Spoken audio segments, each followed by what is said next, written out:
Most of you are being influenced by the cheap valuations available in most of the automotive sectors like Tata Motors. But is the company actually growing? You can see from their recent results in April and May, their passenger vehicle sales is consistently falling, whether it's the domestic sales or even international sales. The biggest passenger vehicle company in India is Maruti. And even their chairman, R.C. Bhargava, is quite pessimistic about the growth. So according to Mr. Bhargava, the small car sales is declining.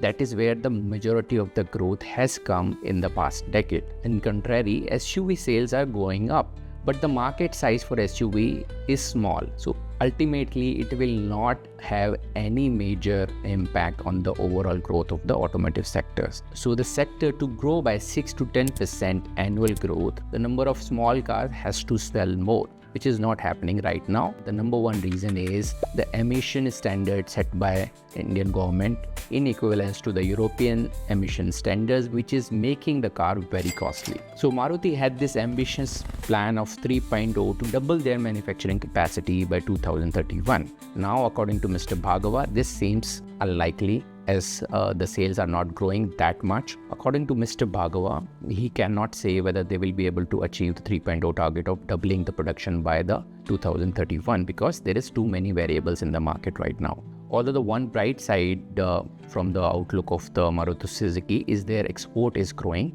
year-on-year basis, and they plan to increase the number of cars being exported by 2031 to 800,000. Now let's look at the other sector in the automotive, which is EV, which is kind of a green flag, but again, it's highly dependent on the China because 40% of the EV cost comes from the lithium-ion battery, and 100% of that is coming from the China right now. So China is holding a large majority of the rare earth mineral. And if there is any geopolitical issues, this will hit the industry very hard. And that's why Maruti has scaled down their plan to launch 7 to 8 EV in the next few years to now just 3 to 4 EVs. So ultimately, overall automotive sector is in the limbo. As of now, there is no growth coming from domestic and international markets, and the EV sector is also looking quite weak if there is some issue with the China, because it controls the vast majority of the rare earth mineral which is required to produce the